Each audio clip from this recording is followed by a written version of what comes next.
Magandang araw, magandang hapon at magandang gabi sa ating kababayan sa iba't ibang panig ng mundong ito at syempre sa mga banateros, banateras worldwide. And of course, yung mga taga Luzon, Visayas at Mindanao. Lahat po yan, wag nating iniinsulto kung anong panig ka man. Basta nasa Pilipinas ka, ayos yan. Hindi porke taga Mindanao ay inaapi. Naku, mahirap yan. Ginagawa niyong Sub-Sahara ng Mindanao, ha? Oh, shout out sa inyo, Luzon, Visayas at Mindanao. Mahal namin kayo kung saan parte man kayo ng Pilipinas. At muli po nagbabalik si Coach Oli News PH dahil tayo po ay hindi nakapag-vlog ng 2 araw dahil very busy po kami. Nagpunta po kaming Banatero sa Davao at may mga inasikaso kaming mga sorties doon at grabe ang tanggap ng taong bayan. Sa katunayan po ay kami ay pumunta sa bahay ni Tatay Digong at tingnan ang pangyayari doon at marami, no? Napakadami pong ng taon doon nagbabantay dahil merong ang sinasabi na susugurin at gagawin yung ginawa kay Arnie Tevez na di umano'y nagtanim ng kung ano-ano doon sa bahay nila, no? According to Arnie Tevez, ganito rin ang lumalabas na balita kaya may mga nagbabantay doon. So yun po ang sinasabi nila, kaya po kami pumunta ron at tiningnan namin, no? So sa tingin ko ay wala naman po magtatanim na ngayon. Kasi kung merong mang magtatanim doon, dapat iniisip nila matagal na may nakabantay doon na taong bayan. So kung talagang merong man silang iniisip na maling itinatago doon sa bahay ni PRRD, matagal na nilang nilabas. Diba? Ganyan din yung kay Arnie Tevez eh. Matagal na nilang sinasabi may papasok. So obviously, anong natural reaction mo? Kung alam mo na merong magsa-search ng bahay mo, hindi ko sinasabing may illegal doon. Pero kahit masabihin nating meron, di syempre tinanggal na matagal na. Matagal nang alam di ba? Matagal na nga may tao ron eh. So kung meron pang makita ron, kalokohan na yun. Obviously, that is tanim. Di ba? Walang matinong tao na mag-iiwan pa ng kung ano-ano ron. But thank you, pasalamatan ko lang. Gamitin ko itong pagkakataong ito. Dahil gusto kong pasalamatan yung mga vloggers na nagtsatsaga doon, nagbabantay. Yung mga taong nagbabantay po doon. Maraming salamat sa inyo at talaga po kayo ay concerned sa kay Tatay Digong. Hindi ko maintindihan bakit naman pati bahay ni Tatay Digong samantalang siya ay nasa ibang bansa na. Okay, so anyway, ganyan talaga ang pangyayari sa Pilipinas, talagang gipitan na po. Okay? So hindi ko na po pagtatagalin, magsisimula na po tayo agad-agad. Ito po ang ating i-discuss ngayon. May nahuling banta kay PRRD. Bakit tahimik ang iba? Nako, delikado. Babarilin si PRRD. Delikado. Pero, ang nakakapagtaka dyan, bakit tahimik yung iba? Pangalawa, Aimee, out at meron pang 2 susunod na senador. Pangatlo, may nalaman ng China. Again, pero may gustong itago ito. Ayan wag po natin kakalimutan bago tayo magsimula, i-like nyo po itong video na ito sa Team Duterte, sa Team PDP, sa Team Suka. Huwag nyo pong kakalimutan, tulong-tulong na tayo dahil ang mainstream media, ang iba pong mainstream media, hindi katulad ng SMNI na talagang matino, yung iba talagang bayaran na. No? So tulong-tulong po tayo, ipakalat po natin itong video na ito at marinig na maraming tao yung ibang kabilang panig naman. So, i-like nyo po itong video na ito at sana doon sa mga hindi ko pa po subscriber, subscribe po kayo sa channel ko, Coach Oli News PH. Simulan na po natin dahil kay Coach Oli, bida ang balita. Ito, pag-usapan natin ito, yung banta na babarilin si Tatay Digong. Umalma naman ang Malacanang sa babala ni VP Sara kay dating Pangulong Duterte na matulad siya sa sinapit ni Ninoy Aquino kung uuwi siya ng Pilipinas. May pahayag din ang palasyo tungkol sa mga panawagang magbitiw na sa pwesto si Pangulong Bongbong Marcos. Nasa frontline ng balitang yan si Maricel Halili. Marcos resign! Marcos resign. Sinong makikinabang? Yan ang tanong ng Malacanang. Nako, eto na naman to. Pag-iinitin ko na naman ang ulo ninyo. Sino daw ang makikinabang kung sakaling matanggal si Marcos at mag-resign si Marcos? Sa mga panawagan ng ilang Duterte supporters na magbitiw sa pwesto si Pangulong Bongbong Marcos. Kahit sabihin po ni VP Sara o kayo nagsabi niyan, siya pa rin po ang makikinabang. Hindi po. Hindi po kami naniniwalang siya makikinabang. Alam mo kung bakit? Ang makikinabang pag nag-resign si Marcos, ang taong bayan. Sa katunayan, pwedeng makatulong si Marcos. Pwedeng pinakamalaki na maitutulong na naging presidente ang Pilipinas si Marcos. Ano yung pinakamalaking maitutulong ni Marcos? Mag-resign. Simple. Alam mo pag nag-resign yan, naku! Ang laki po ng iaangat ng bansang Pilipinas. Malaking maitutulong sa mga Pilipino. Wala na tayong projects, infrastructure, wala na. So hindi po si VP Sara makikinabang. Bakit kanyo?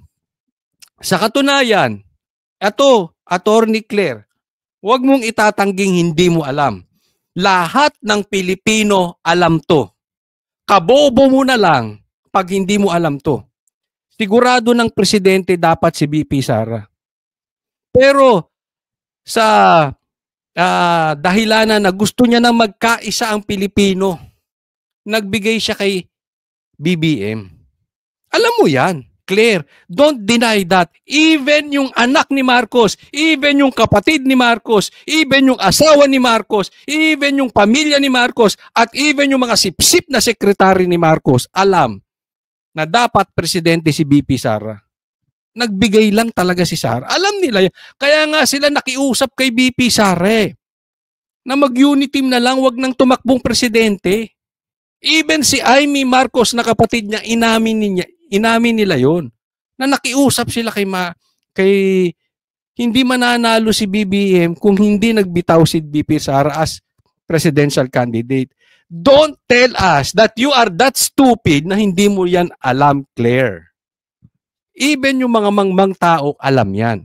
Kayo sa mga nanonood nito, alam nyo ba yan o hindi? Napaka-imposible naman. Kahit kayo mga makamarcos, kahit kayo mga bashers ko, alam nyo yan o hindi? Na ang dapat presidente natin si VP Sara. So, kung ang pag-uusapan natin pakinabang, at gusto lang ni VP Sara maging presidente, at gusto lang niya makinabang, dapat ginawa niya na dati pa. Hindi na siya nag-vice president. Ito totoo. Ang makikinabang pag nag-resign si Marcos, taong bayan. Masakit, no? Masakit tanggapin. Pero yan ang totoo. Banat pa ni Castro, mahirap maging leader ang maraming tinatago lalo na pagdating sa pondo. Habang nagtatalumpati sa harap ng mga nagpo-protestang Pinoy na sumusuporta kay dating Pangulong Rodrigo Duterte, kinuwento ni VP Sara ang babala niya sa kanyang ama. Mahirap daw bumalik sa Pilipinas dahil baka Teka muna, bago tayo pumunta dyan, sana binalita na rin. Anyway, may ganyang media talaga. But anyway, sana binalita. Bakit ba pinagre-resign si Marcos? Okay? Isa sa natakel kanina ni VP Sara dyan ay patungkol doon sa dapat magpa-drug test si Marcos. Kasi kung wala ka sa katinuan, wala kang magagawang pagsisilbi sa taong bayan. At meron ang usapin na si Marcos ay bangag. Kaya nga yan ang sigaw ng tao Marcos bangag! Marcos bangag! Marcos bangag! Ang tanong ko, kayong baka nanonood dito, kahit ikaw bashers, mga bashers dito, kayong mga makamarcos, naniniwala ba kayong hindi tumitira si Marcos? Hindi adik si Marcos? Hindi bangag si Marcos? Diba? Hindi ako maghuhusga. Ako kasi, ang gusto ko, ang paghuhusga nasa korte. Nasa Diyos. Ang tanong lang kasi rito, bakit ayaw magpa-drug test? Di ba? Yun lang naman ang hinihingi ng taong bayan Kaya until now, kine-question ni VP Sara na dapat ka mag-resign kung hindi mo kaya magpa-drug test. Dahil sablay ka dyan. Di ba? Wala ka sa katinuan kung bangag ka nga. Ano iisipin ng tao? Kasi kaya ka takot sa drug test dahil bangag ka talaga. Okay? Hindi ko po kayo pinagbibintangan. Marcos, BBM. Pero para matapos na, pa-drug test ka na. Yan ang sinisigaw ng taong bayan. Marcos, bangag eh. Sana man lang nakikinig ka sa taong bayan. Yan po ang problema ng gobyerno mo, Marcos. Hindi ka nakikinig. Iniisip na nga nilang bangag ka, ayaw ka pa pa-drug test. Yung tigas ng ulo mo eh. Oh. Di ba, Claire? Ba't hindi mo i-convince yung amo mo magpa-drug test? Tuloy tayo. Pilipinas dahil baka matulad lang siya sa sinapit ni dating Senador Ninoy Aquino na binaril sa tarmac pagbalik sa bansa mula sa Amerika. Pero tugon dito ng Malacanang. So napakalayo pong ipakumpara ang sarili o ikumpara ang dating Pangulong Duterte.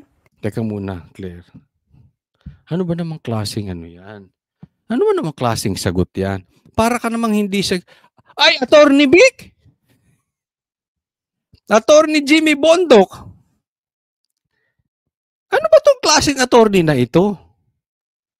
Pagsabihan nyo nga ito kasi nasisira yung mga abogado sa mga reasoning nitong babae na ito. Ha? Kahit hindi ito kaalyado ni Attorney Vic, nila Attorney Bondok siyempre abogado tas ganyan hindi naman kino-compare si Marcos kay Ninoy. Hello! Kino-compare lang dahil binaril si Ninoy sa airport. At si PRRD kinidnap din sa airport. Yun lang yun. Hindi kino-compare ni BP Sara kay Ninoy. Hello! You know why, Claire? Medyo mahina utak mo dito. Alam ko mas matalino ka sa akin.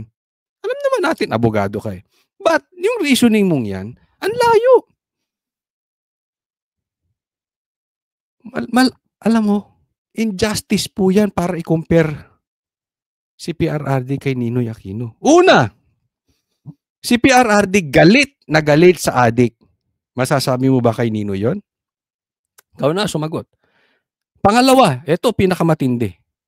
Si PRRD galit na galit na galit sa komunista. Hindi nagkakanlong at hindi galit na galit na galit na galit sa NPA. Si Ninoy ba galit sa komunista? Nagtatanong lang. Si Ninoy ba galit sa NPA? So hindi po tayo nagko-compare dito. Yung barilan lang sa airport, yun lang po yun. Di ba? Di pambihira namang Claire.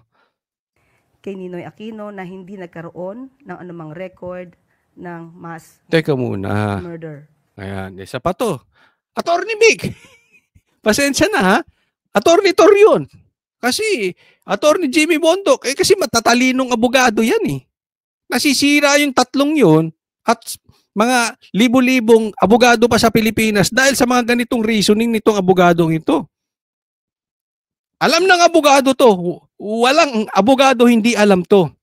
An accused is considered innocent until proven guilty. Wala nga kayong sinampa kay PRRD na kaso eh.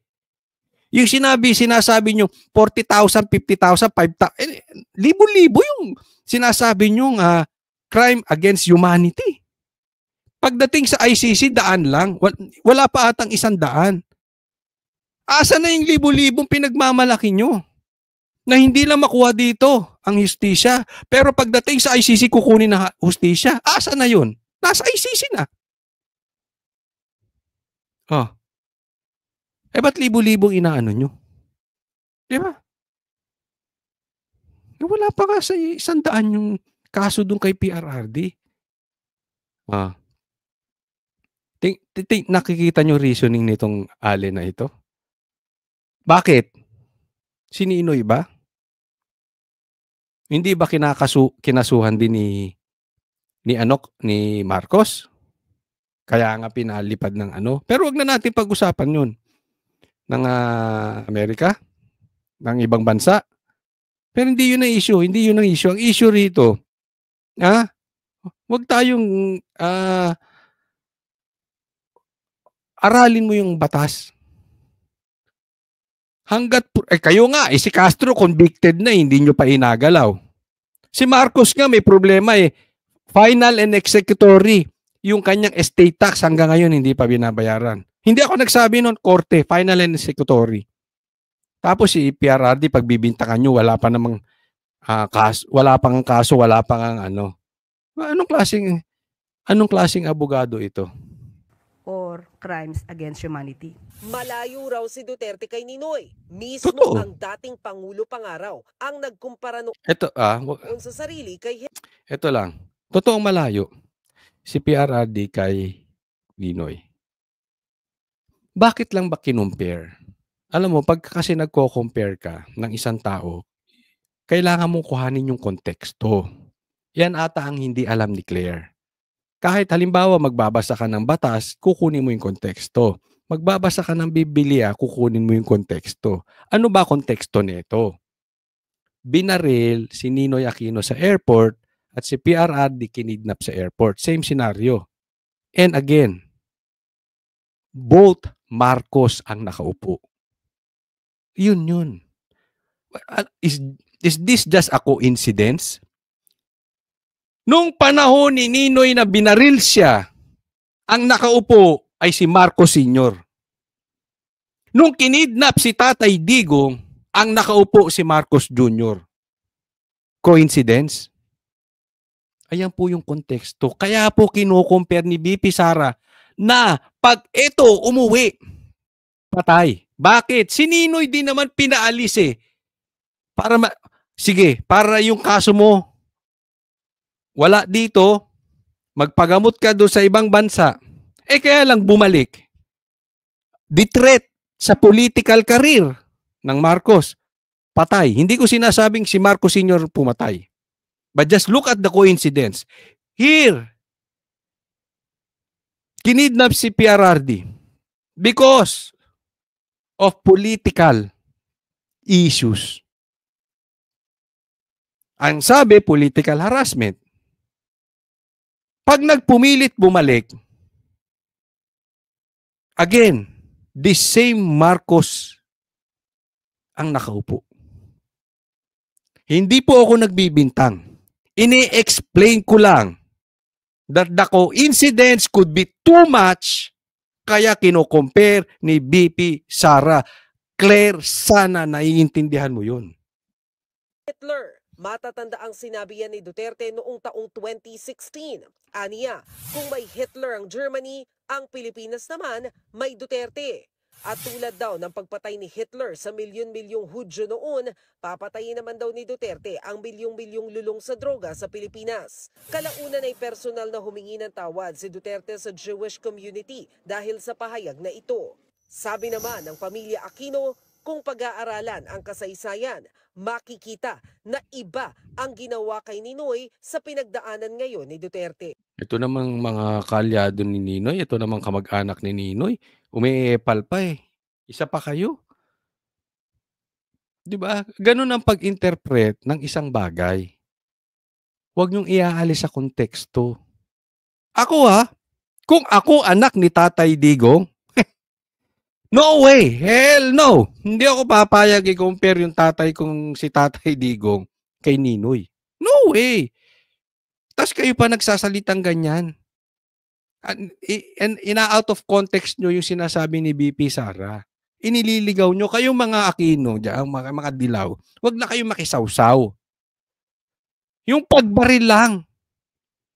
Yung krimen sa airport. And at the same time, the people involved galing sa isang angkan. Period. Pambihira itong mga to. Nagbabalita mula sa front. Ay nako. Next topic po tayo. Ito, matindi ito. Me out. At meron pang 2 susunod. Naaalis na rin. Hindi ikinampanya ni Pangulong Bongbong Marcos ang kapatid niyang si Senator Amy Marcos sa campaign rallies ng administration ticket sa Cavite at Laguna nitong weekend. May koneksyon kaya yan sa posisyon ng senadora sa pagpapaaresto kay dating Pangulong Rodrigo Duterte? Narito ang aking report. Kahit ilang beses nang umabsent noon sa kampanya ng Alyansa para sa Bagong Pilipinas sa Senator Amy Marcos, hindi siya nakakalimutang ikampanya sa entablado ng kanyang kapatid na si Pangulong Bongbong Marcos. Pero sa campaign rally nitong Biyernes sa Cavite at nitong Sabado sa Laguna, kung saan absent na naman ang senadora, hindi na siya binanggit ng Pangulo. Magkaisa po tayo sa ating alyansa. At huwag natin gawing alyansa lamang nitong 11. Ay, medyo nadulas siya ron. Medyo nadala. 10. Kasi 12 po yan eh. 10 tapos, mali itong 11. Sige. Anong ibig niya sabihin? Si Amy wala. Medyo nadulas lang siya ng 10. So, sino pa yung isa? Eto, may mga nagsasabi, okay? May nagme-message sa akin galing sa mga lihitimong taga-suporta at lihitimong apelyido. Isang lihitimong kilalang apelyido dito sa Pilipinas. Okay? Ang sinasabi, ito. Si Amy, tinatabangan na dito. I don't know if it's true or not o ginagamit lang ni Amy ang Duterte. Basta para sa akin, huwag niyong iboboto si Amy. Yan diretsahan sinasabi ko. Wala akong tiwala. Pero kung umalis si Amy ng tuluyan, that's good. Dahil di umano, meron pang 2 susunod.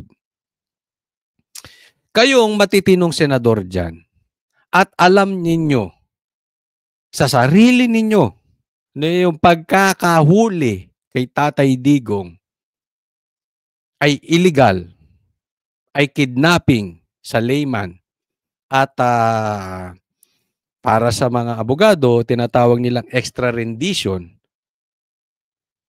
umalis na kayo dyan. Kasi hindi kayo pwedeng sumasayaw sa 2 ilog.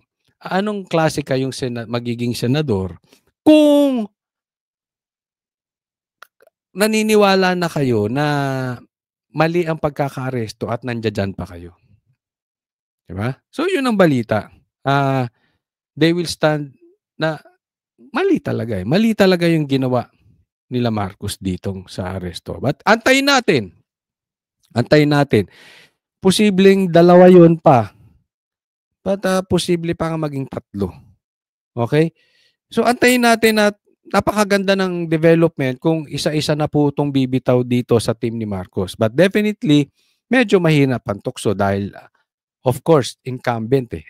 Nakaupo si Marcos. So may pera yan. May makinarya yan. May power yan. May control yan. So, kung ikaw ay takot sa kaso at ikaw ay may parang palakol na nakaganyan sa yung kaso, pag umalis ka dyan, sigurado buhay ang kaso mo. Diba? Hindi natin maalis dahil it will give alyansa a bad taste pagka isa-isa na pong nag-alisan dyan. No? Pero antayin po natin. Kung totoo man to or hindi, antayin natin kung kakayanin nila. Kasi pag umalis sila dyan, definitely they will need to be an independent. At to be an independent candidate, kailangan malakas ka. Kailangan may pera ka. Meron dyan mayaman Isa sa pinakamayaman sa Pilipinas. Alis ka na dyan, kaya mo maging independent. Isa sa pinakamayaman na Pilipina. Ay, basta. Alis ka na dyan. Marami kasing advantage pag may partido kayo. No? So siguro, i-gauge muna nila kung aalis ba ako, mananalo ako. Of course, hindi lang yung makikipaglaban para sa Duterte o para sa tama. Iisipin din yan kung mananalo sila. Diba? Kasi kung hindi rin sila mananalo, they will just stay. Bakit? Dito may power for the meantime. Dito may pera for the meantime habang nakaupo. Dito may makinarya for the meantime habang nakaupo. Diba? So, they will just grab, no? Na tao, 11 na kandidato na tumatakbo bilang senador na kasama sa alyansa. Kung bakit 10 o 11 lang sa halip na 12 ang ikinampanya ng Pangulo, ito lang ang sagot ng palasyo. Maliwanag po ang kanyang sinabi at hintayin na lamang po ang susunod na mga rally para malaman po natin kung ano po ba yung Ito si Claire, pagka patungkol sa kapalpakan ni Marcos, laging antayin natin, tingnan po natin, hindi ko po alam yan at hindi ko pa nakakausap ang Pangulo patungkol dyan. Pero pagdating sa Duterte, kakasabi lang ni BP Sara, meron na siyang reaksyon. Diba? Pero pagkang issue kay Marcos or sa team ni Marcos, titingnan natin. Ang hirap, no, Claire? Ang hirap ipagtanggol ng presidente mo. Ay, nako. niya talagang sabihin dito. Absent din sa Cavite at Laguna Sorte Uy! si Camille Villar. Naku, si Villar absent. Si Villar kaya mag-independent.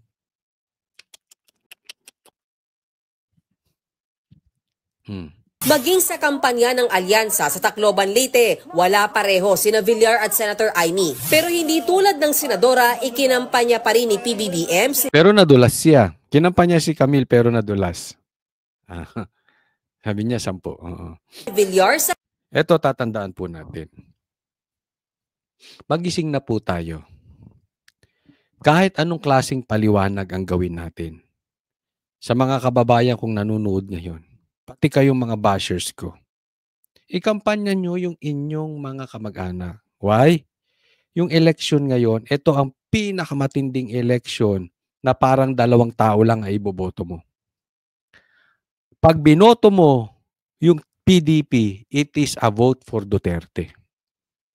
Pag binoto mo kahit isang kandidato ni Marcos, it is a vote for BBM. It is a vote for Marcos. So, 2 lang po ito. Sabihin nyo sa kamag-anak ninyo, you choose. Dahil grabe po ang politika ngayon. This is not against Attorney Vic and Tito Soto. This is not about Pastor Kibuloy and about Abalos. This is about Team Duterte at Team Marcos. Yan lang po yan. Pag binoto nyo ang PDP, parang binoto nyo si Tatay Digong. Pag binoto ninyo ang Team Bangagers, para nyong binoto si BBM. Your choice. Pati yung mga kakampanyahin yung kamag-anak, kapitbahay, kaklase, katrabaho, their choice. Kayo na pong bahalang mamili. Cavite at Laguna. Si Camille Villar, wala po rito. Ang kanyang mga ninuno naman ay tiga Iloilo. Hindi tuloy maiwasang matanong si Senator Amy kung parte pa rin ba siya ng administration slate. Hindi ko alam, hindi ko pa tinatanong, hindi naman kami nag-uusap. Busy raw siya ngayon sa pagdinig tungkol sa pagpapaaresto ng ICC kay dating Pangulong Rodrigo Duterte. Bibisi-bisiyan ako, mahirap mag-aral ng international law. Ang Pilipino ay dapat ilitis sa sariling bansa, sa sariling korte. Yun, sakto. Diba? Alam niyo mga kababayan, ako nagugulon sa kanila. Sinasabi nila walang hustisya sa Pilipinas. That is the very purpose kaya mo dinala si Tatay Digong doon. Pero si Roque, pauuwiin mo sa Pilipinas. Hindi ba kino-contradict nyo sarili nyo mga animal kayo? Diba? Kala ko ba walang hustisya sa Pilipinas? Ba't pinipilit nyong umuwi si Roque? Edi hayaan nyo, litisin siya ng ICC doon. Talagang pinatapon nyo lang dahil kalaban ninyo si Marcos. Ay si PRD. Kalaban nyo lang ang Duterte. Double standard kayo eh. Yung iba pinauwi nyo rito. Yung gustong umuwi, tinatapon ninyo. Pero pagilinaw ng presidential sister, hindi pa siya kumakala sa alyansa ng administrasyon. No action taken. But the reality is, kung maaalala nyo, mulat sa poll, sinabi ko naman na independent. Dapat mag-independent. Independent daw si Amy. Yung may mga kakayanan dyan, dapat mag-independent. Madadamay kayo talaga. Nakikita nyo? yung dagsa ng tao sa Netherlands, that is organic. Nakikita nyo ang kampanya ng PDP ngayon, linggo-linggo, nationwide. Meron pa sa ibang bansa. That is not a joke. Ha? Buong Pilipinas ang rally ng PDP at outside Philippines. Nakikita nyo na ang lakas ng PDP. Ipapakita ko sa inyo ang tunay na survey sa susunod na araw. Yung survey nila is just mind conditioning. Ipapakita ko sa inyo yung survey na live. Malakas po talaga ang Team Duterte. Kaya kung ayaw nyong madamay dyan, sa Team Bangagers, mag-independent na lang kayo. Mas mabuti pa. Tingnan nyo si Tulfo. Si Ben Tulfo, independent. Taas sa survey. Di ba? Kasi alam ni Ben Tulfo, sabit itong grupo na to. Maniniwala ba kayo na hindi inalok si Ben Tulfo ng kung ano-ano offer? Sa lakas ni Ben Tulfo, sigurado. Kung kinuha nga nila dito si Abalos, kulelat eh. Diba? Kung sino-sino nga pinagkukuha dito, wala namang kakwenta-kwenta si Ben Tulfo pa. I'm sure inoferan yun si Ben Tulfo. Kaya lang may paninindigan si Ben Tulfo, alam niya palpak to. Alam niya palpak tong Team Alyansa na ito. Mas mabuti pang mag-independent siya. O, kita nyo, ang taas niya sa survey. Diba? Alam yun. Sino nandiyan dyan? Old school politics. Trapo. May nagawa ba dati? Maybe not all. Pero madami dyan.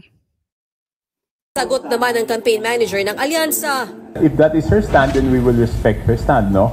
So, mas mabuti na nga sinabi niya yun, at least alam namin ang stand niya. Ngayon, no? Another characteristic of Marcos or BBM.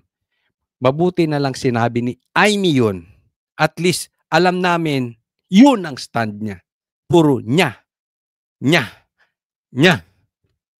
Ganyan. Si Marcos, hindi siya aamin ng isang bagay na siya ang magpapagalaw. Halimbawa, si PRRD. Hindi niya inaamin na siya ang nagpadala sa Netherlands. Ano sinasabi niya? Inutos nila. Di ba? Puro siya, nila, niya, siya. Inutos nila ng ICC at ng Interpol. He will not take responsibility. Hindi ganyan ang alam kong leader. Ang leader, blame it on me. Kahit kasalanan ninyo, you blame it on me. Ang boss, kasalanan nyo. Pero ako payaman, ako powerful, it's all about me and me. Because I am the king. Yun po ang difference. Tingnan nyo si PRRD. Sabi niya, gawin ninyo yung trabaho ninyong mga pulis. Pag may pumalag, alam nyo na ang gagawin. And then, ako mananagot. Ako. Look at the difference of BBM and PRRD.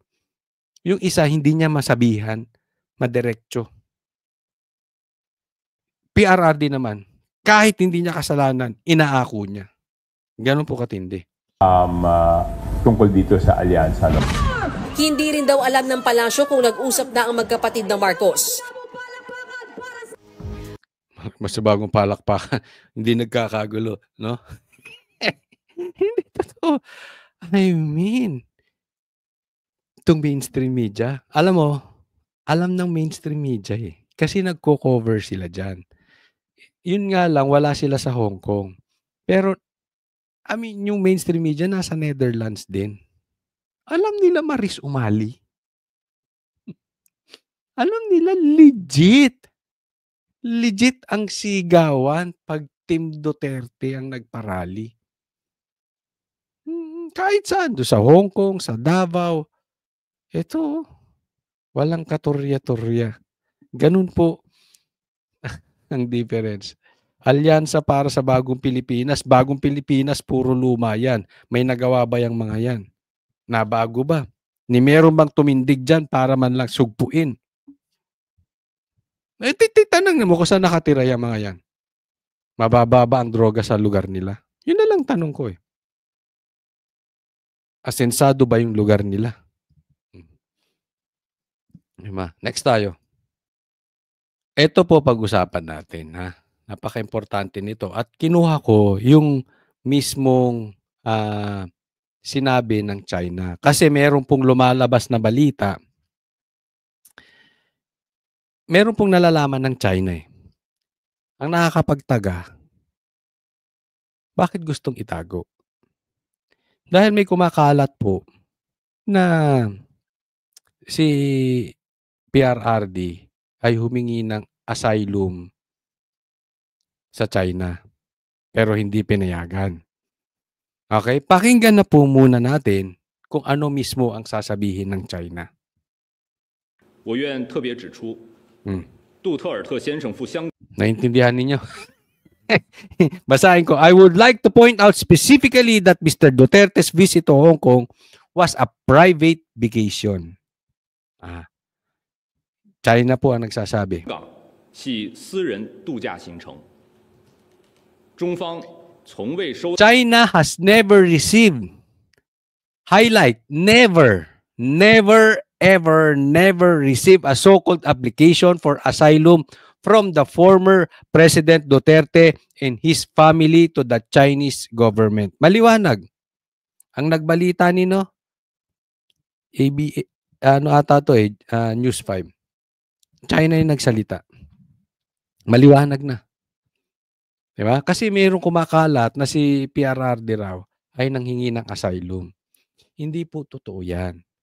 Kasi talagang gustong umuwi ni PRRD. Dahil, naalala nyo yung event nung sa Hong Kong Sunday. Okay? Sabado pa lang nandoon na kami. Actually, Friday night ata yun eh. But hindi ko na maalala exact date. Sabado pa lang, alam na namin na huhulihin na si PRRD. At may mga nagsasabi nga sa kanya, huwag ka nang umuwi kasi ipahuhuli ka at bibit-biting ka na sa ICC. Si PRRD gusto pa rin umuwi. So hindi totoong nag-seek siya ng political asylum sa China. Fake news po yan. China mismo ang nagsabi. Ito, maliwanag.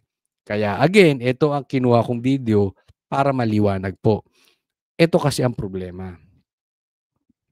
Tatandaan natin, ang Duterte po ay laging kinokonek sa China. Ngayon, ito ay lantarang fake news. Kapag tahimik dito si Claire, pag tahimik dito ang Tricom, pag tahimik dito sila Paduano, Abante, kung sino-sino dyan sa Tricom, na lantaran na fake news po. Actually, parang tinatago pa nga ito na nagpapasahan na sila ngayon eh. Dahil ito, lantarang fake news. Bakit tatahimik kayo? 'Di ba sabi nyo, ayaw nyo ng fake news? Bakit yung mainstream media, lintik na mainstream media yan, binalita yan without checking? 'Di ba fake news yan? Bakit hindi ninyo imbestigahan, Claire, Tricom, yung mainstream media nagbalita niyan? Pakita nyo nga hindi kayo double standard. Ipakita nyo nga na hindi kayo ipokrito. Pakita nyo hindi lang mga vloggers ang kinakayan-kayanan ninyo. Ipakita nyo pati mainstream media kaya nyo. Kasi sila nagbalita niyan eh. Na nag-seek ng asylum. Si PRRD sa China. Alam mo, sa taong bayan ito masasabi ko. Pilit kasi nilang dinidikit si Tatay Digong sa China. At pagtahimik itong mga ito at hindi sila nagsalita, anything na news about China, anything, any news or about China or paninira about China or i-connect si PRRD sa China, wag na kayong maniniwala. Ito na po proof oh. Talagang dinidikit lang si PRRD sa China. Nagigets nyo na? Lahat na lang siguro. Lahat ng bagay, ididikit kay PRRD at China. Ito, napatunayan ninyo. Galing mismo sa China. This is fake news. And we know it. Kasi kami nga yung kasama ni Tatay Digong sa Hong Kong eh. Walang planong magstay si Tatay Digong doon. Sa katunayan, alam na namin. Gusto nyo, I am willing, kung papatawag, I will show this, yung text message. Alam na namin kung kailan ang uwi ni Tatay Digong. May nag-aabang na nga sa airport eh. So, walang plano talaga si Tatay Digong mag-asylum. Diba? So, everything, anything, all about China and PRRD, fake news. Wag na po kayo maniniwala. Ito na po katunayan. Idinidikit lang. 所谓杜特尔特前总统及其家人向中国政府寻求庇护的申请。对于某些无中 For those so-called insiders who make things up or have ulterior motives, we hope that media friends, ito nakakahiya. Salot eh.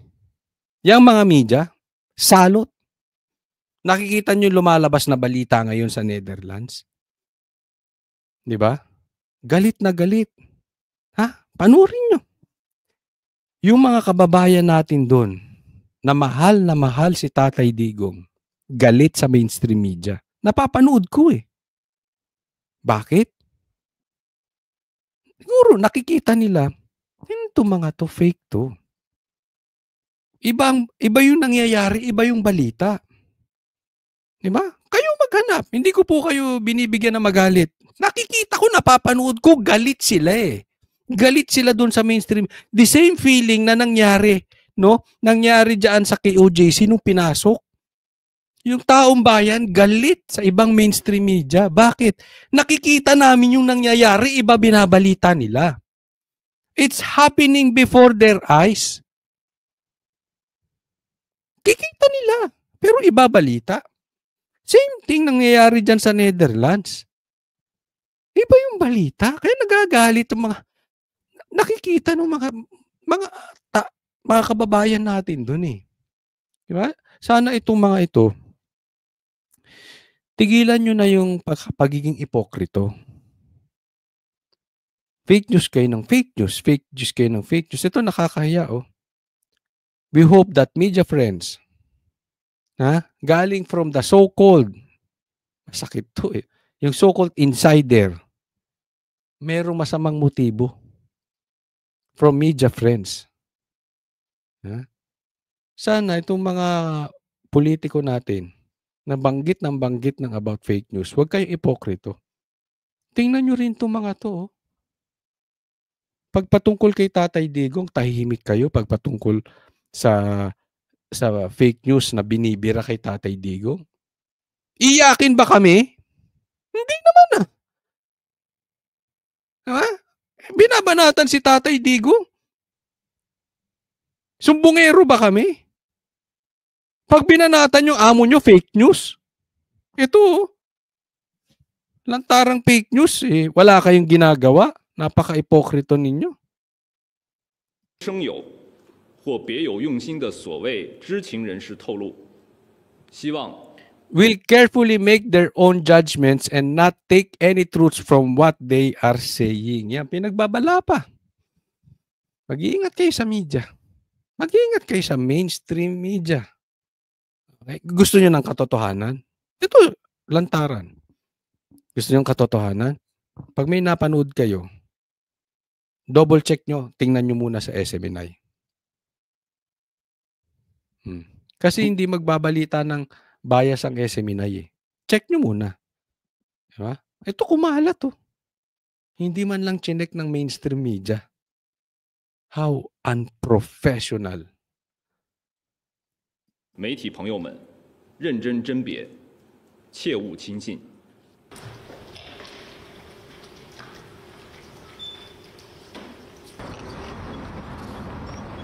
Alam mo, China walang natanggap na asylum application mula kay Duterte, Foreign Ministry spokes.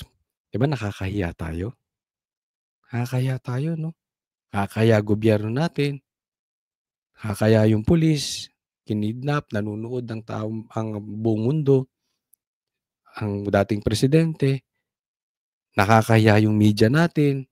Dinadamay pa yung ibang bansa para lang maidikit, no? Wala na akong paniniwalaang balita patungkol sa kay PRRD at China. Wag na. Pati media. Walang yagballs. Nakakahiya tayo sa nangyayari ngayon. Pero alam mo, ako'y natutuwa. Someday, ipapahiya, ako naniniwala ako, ipapahiya ni PRRD ang ICC. Kasi this is political. Naniniwala siya na political itong ICC. At hindi ito talaga korte na para magdi-decide according sa batas. Wala naman silang soberanya sa Pilipinas eh. So maybe this is a blessing in disguise na rin. Nandyan si Tatay Digong. Ako naniniwala, pag binarabara niya ang ICC at nasira niya ang credibility ng ICC, even Trump or yung mga kilalang political leaders sasaludo rito kay PRRD. Believe sila dito. You know why? Eto, pasensya na, hindi ko po binabastos si Tatay Digong. But this is reality.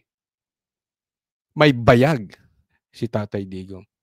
Matanda na pero handang magsakripisyo. Hindi takot, hindi duwag, hindi weak. Huwag po kakalimutan doon sa mga hindi ko pa po subscriber sabi ni YouTube, karamihan po ay hindi pa nakaka-subscribe. Doon sa mga nanonood sa akin, hindi pa nakasubscribe. Kaya subscribe po kayo. Coach Oli News PH. At i-like nyo na rin po itong video na to. Maraming salamat para sa Diyos at Pilipinas nating mahal. Coach Oli po.